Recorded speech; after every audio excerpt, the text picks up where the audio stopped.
Hello, I'm Enzo, and how hard is it to beat Borderlands 2 with never-ending enemies? So there's some backstory to how I came up with this run. I was trying to farm enemies, and because I had issues installing mods, I wanted something easier when I found this. This line of code allows enemies to respawn with no delay, hence the never-ending enemies. As part of modding, I figured out how to enable the developer console, which is required for this, and where you can paste the code to have respawning enemies. For this run, I went with Axton, as it's been years since I played as him, and I think his turret will be great at drawing fire. I also decided to only use gear I got from enemies, as I can't play the game normally anymore. And no baddie rank, of course. I've only used this code a little bit, so I had no clue what to expect in a full run.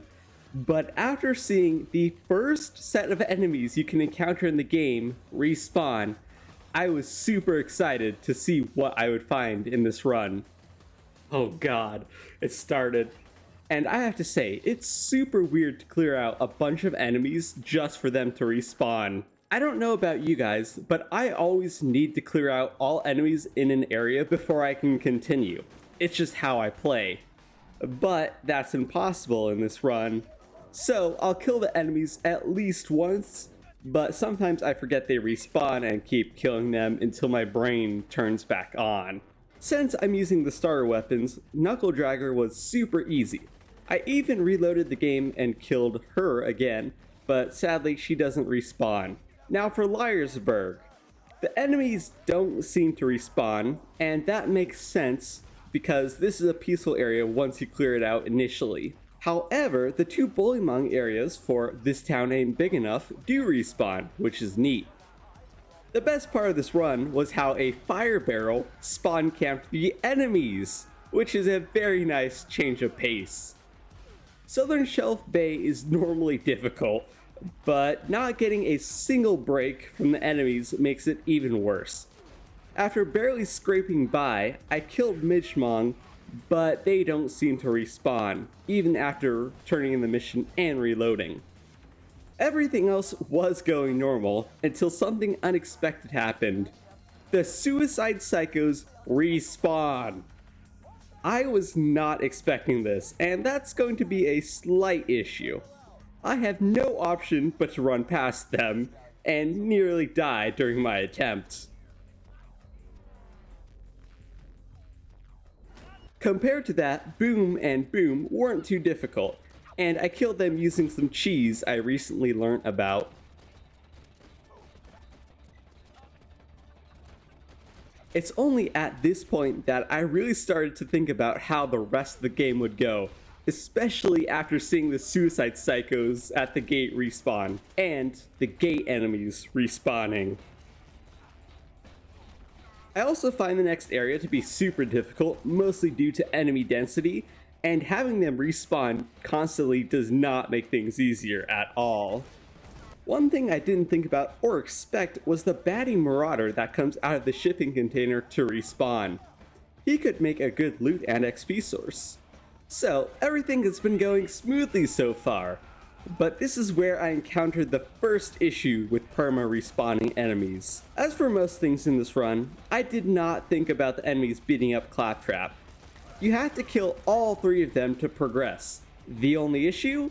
They respawn, making it almost impossible to kill all three at the exact same time, especially with my current damage, basically soft blocking the game. My only option was to quit because the code can only be changed in the menu, and I change it to 900 seconds in cases where things like this get soft locked. After making sure he continued, I reloaded the game again with the respawning back on, and after going through this level 3 times now, I can finally go fight Captain Flint. The first attempt was almost successful, emphasis on almost. He got his stupid damage reduction right before I could kill him with my last shot. I struggle with this fight in a normal run, and his minions respawning makes it even worse, because my strategy is to clear them out and then focus on Captain Flint himself. But I managed to beat him the second time. However, he gets the last laugh as I have to go through the entire level again because there are still enemies out, which means Claptrap is scared and won't open the door. Awesome. Interestingly though, Captain Flint does respawn after reloading, which is kind of weird to see. After all of that, I headed off to Sanctuary, and dread filled me when I remembered what you have to do next. You remember the Claptrap issue? Well, I had to deal with that again. Except I managed to kill all three at the same time, and looking back at it, I don't think they respawn since there is a counter to kill 3 enemies. And there is no mission counter for Claptrap, so I wonder if that's why, but who knows. One neat thing is that the power core psycho respawns, so infinite power cores. And this could easily solve Sanctuary's shield issue, but no one ever listens to my ideas. After the usual Sanctuary shenanigans, I wanted to kill Doc Mercy to see if he respawns, and after dying, the answer is sadly no. I went to clear Southpaw Steam and Power, and at this point, I'm thinking that Doc Mercy and the assassins aren't respawning because they're mission enemies. But for some reason, Doc Mercy also didn't respawn after turning in the mission and reloading, so I'm guessing that's the case for all of the mission enemies. And again, the enemy density makes this level pretty difficult, and long story short, the assassins chewed me up. Now, there's probably one enemy you guys are curious about, and I was too. Savage Lee, and my god, he respawns. This is revolutionary. If you like farming, like me, but hate getting back here every time, also like me, then this is the way to farm Savage Lee. The only issue is my horrible luck. I got here at level 11 and a half. I left at level 13 with no unkempt herald. Frostburn Canyon is boring as usual, and I grabbed the Lusco, I hope that's how you pronounce it, and got an idea after seeing a Goliath. Godliaths are fun to level up, and this one gave me a shotgun I will be using for a very long time. Besides that, I kind of expected the baddie Psycho to respawn, and he did. At this point, I was expecting something crazy to happen during Lilith's defense, but nope, just the same as usual. It also appears that Savage Lee respawns in both spots. Interesting. In the dust, one mission that usually annoys me becomes super easy thanks to the vehicles respawning. So, I don't want to spoil the fight, but one clip I saw of another person doing this is another reason I wanted to do this run.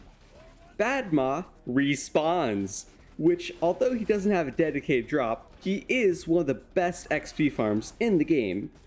But this respawning isn't crazy helpful because you can spawn right at the entrance to the Bloodshot Stronghold, making this an easy farm either way, but this still saves a ton of time. The rest of Bloodshot Stronghold was a struggle, but I managed to get through it, and I found that the enemies right before Roland respawn, which I really should have expected at this point.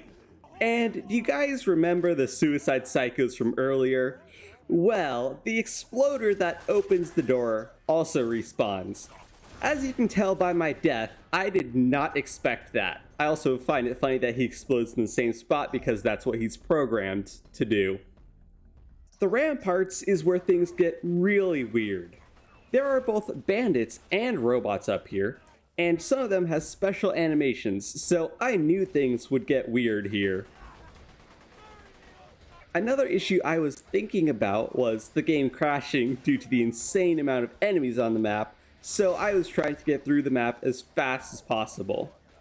As for the Warden, I was running out of ammo, as I usually am at this point, but the fight was super easy, which is nice, thanks to my favorite Tesla grenades. And this was the most bizarre part of the run. Let's forget about the loaders not wanting to spawn, probably because of the enemy spawn cap, and focus on the ridiculous amount of turrets that Roland was spawning. And now I really wish there was a way to make Axton spawn tons of turrets. That would be super fun. Anyways, I headed back to do Splinter Group and Out of Body Experience, and it appears that the exploder and all the bandits that beat him up respawn. For the rats, they appear to respawn once, but once they go invisible, they never reappear, essentially meaning they are glitched and don't respawn, sadly. Flinters also one-time spawn, unfortunately. I also found out that Mad Mike respawns. I wonder why he wasn't the first time. A lot of these respawns and not respawning might have to do with clearing out all the other enemies, because some enemies spawn with other groups of enemies.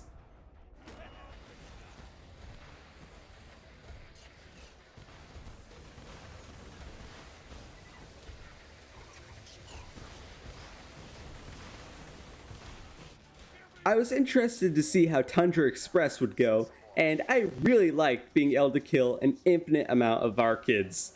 The only issue I could think of is them potting into adults and harassing you all around the map, but that didn't appear to be an issue. So I guess the level wasn't too bad. It also appears that the enemies from No Hard Feelings respawn. And I really should have tried the Tea Party missions to see what that would be like, but it's super annoying to get the final mission, and I don't like the quest in general, so I didn't do it. The end of the line was really neat, since most of the robots respawn in their damage phase, making them easy kills. The only disappointment was the 3 exploders that spawn right before Wilhelm don't seem to respawn. The Wilhelm fight itself was really easy, but considering all the bosses before, I did not expect him to respawn. But I guess he does. I honestly would have kept farming him for a legendary, but I had to go in a little bit, and I didn't really feel like farming him after getting back. After more story stuff, I headed to the fridge, where I wanted to see how the Circle of Slaughters would work. And, well, they're all disappointingly normal. I really just wanted them to be unending waves of insanity, but sadly no, they're just the same as normal. On the bright side though, I got a bunch of new and powerful gear.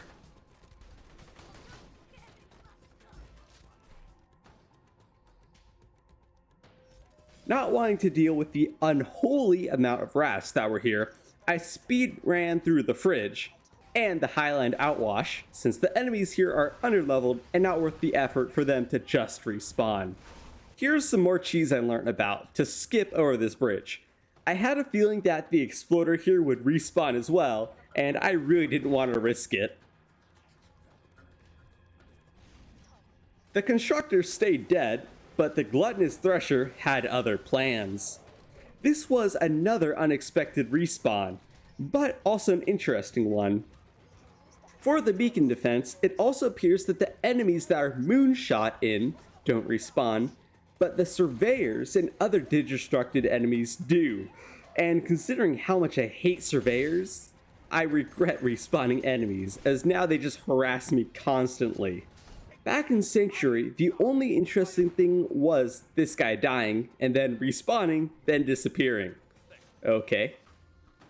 I headed back to the fridge, and Swallowed Whole was nothing special, and I didn't get the Goliath with the mission to spawn, but it appears that Laney's 7 rats respawn, and with an area of effect grenade, this could be one of the best XP farms I've found so far. Despite having infinite enemies to kill, I somehow forgot to get all 25 for safe and sound. This is literally the one time I didn't do it as well. And Blue just stays dead. The main reason I'm here, as always, is for the creepers. And truly, sadly, they don't respawn. Man, I just want the Minecraft guns. Why can't it just be an easy farm? Another baddie enemy that seems to respawn. One thing I was most excited here for was, of course, the loot homies. But then I was truly disappointed. For some reason, they didn't respawn, which really confused me. Because when I was first testing this, I was using the respawning code to farm basically the same thing. If you didn't know, there's a mission that's just like these loot homies in the Fight for Sanctuary DLC. There's a toilet that spawns a loot homie, and if you don't pick up the item inside of it and reload the map, he respawns. And as you can see with the respawning code, he respawns infinitely, making this one of the best farms I've found. Anyways, since the missions are so similar, I really thought it would work in the preserve, but sadly not. I would have liked to farm 4 homies at the same time. Also, here's something you don't see in a normal run. When there's way too many items on the ground, you can actually fall through the floor. At least in this spot, which I think is super cool. The creature slaughter, of course, is my favorite, so I always have to do it. And the only notable thing here was this chubby Varkid, which I've never seen here before. Here's the even weirder thing. The stalkers in the same mission respawn, because that makes so much sense. Bloodwing's fight was nothing special. The combo of my awesome Vladoff sniper and my turret made the fight super easy.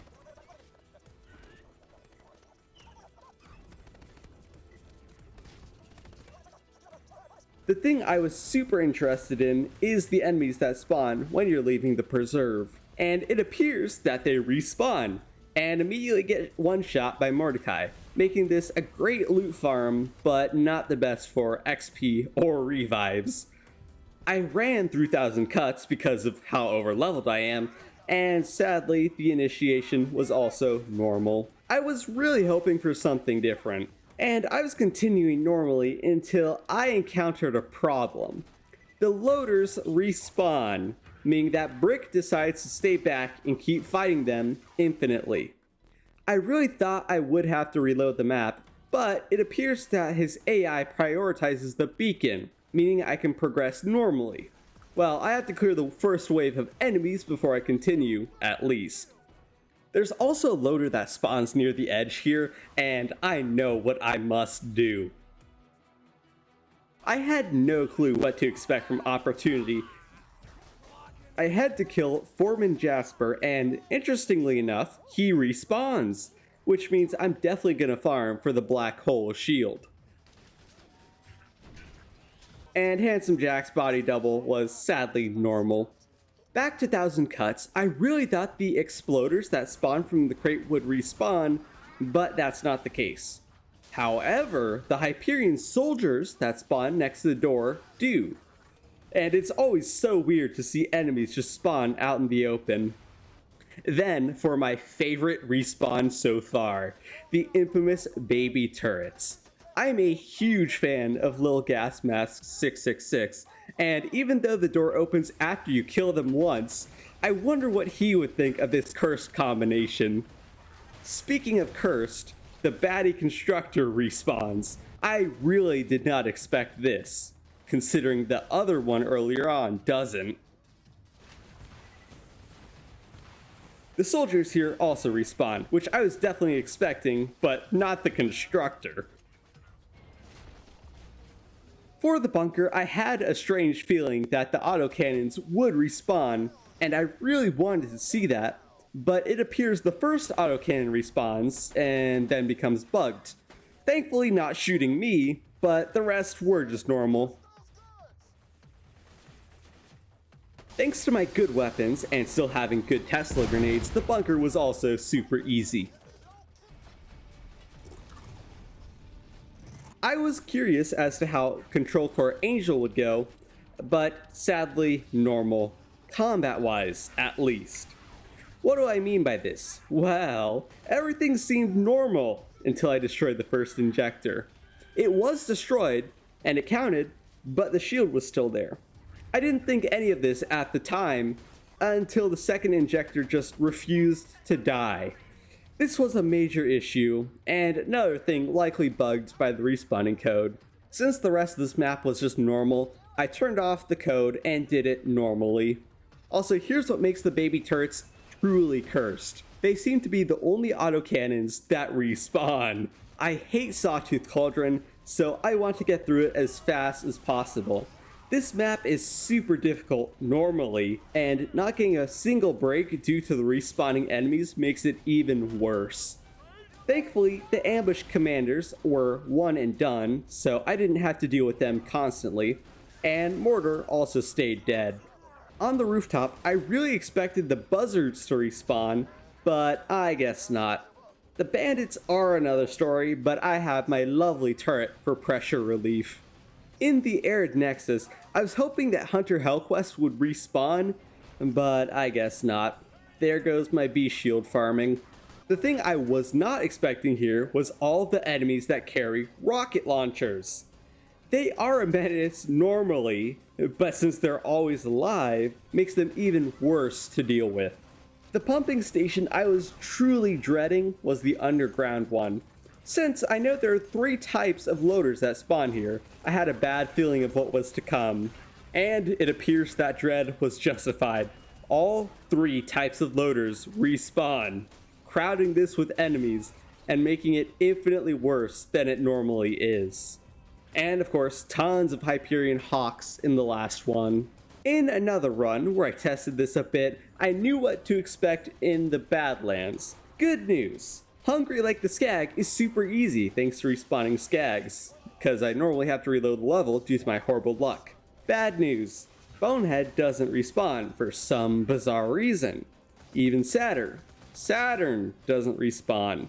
The neat thing is that I didn't have to hide to kill Saturn. It's like the first time I've managed to do that. I also got a neat surprise, as in this loot homie. But the craziest surprise of all is this invader. I don't think I've ever gotten this drop from Saturn before, and I looked it up, it's a 1 in 30 chance, or 3.3% chance. I would have preferred a hive though, because it has the exact same drop rate. As for the rest of the enemies, I knew the baddie constructor here didn't respawn, which is still weird considering the 1 in 1000 cuts does, but the 2 normal ones on the building do, which makes it even more bizarre. It's really weird what enemies do and don't respawn in this game with this code. The Iridium Blight door defense is also disappointingly normal. Heroes Pass, on the other hand, well, to start, it was way more difficult because I had no breaks or peace due to the respawning enemies, and something I didn't expect to be an issue. Mordecai destroyed the first door with no issue, but it appears you need to clear out all of the enemies before he opens the second one. And as you can probably tell, that's a major issue. Sure, I had a ton of fun fighting against all these enemies, but I knew I'd have to reload eventually. To add insult to injury, I had to reload again because Brick bugged out. Third time was the charm, and I'm really glad the door stays open after you reload because I really wanted to get through the rest of the level with respawning enemies. The rest of the level was normal after that. Well, besides the drop barge that brings in the baddie constructor spawning early for some reason. And finally, for Handsome Jack's fight. Well, if you can't tell at this point, he sadly didn't respawn in the end. Neither did the warrior. It's really disappointing me because I would have loved to see like tons of clones spawning and everything, but no. The nuke turret just took care of them all. And he just got melted by my favorite bone shredder. Anyways, this was a super interesting run and also tons of fun. My favorite part had to have probably been the respawning baby turrets, with the suicide psychos being a very close second. Now I wonder if there is an actual mod that makes all the enemies respawn permanently. You know, I did no research, I kind of just found this code and did this run on a whim because I thought it would be super cool. But if there is a mod, or someone wants to make a mod, I would gladly play it because it sounds like a ton of fun to just have non-stop hordes of enemies fighting you. Now, yes, I already know about the enemy multiplier, but that's not what I want, because even once you clear them out, then they're dead for good. I want permanent enemies. Either way, another good run. I hope you all enjoyed this video, and of course, thank you all for watching. Especially thank you to my supporters. But this is going to be Enzo from LookIntoGaming, signing out.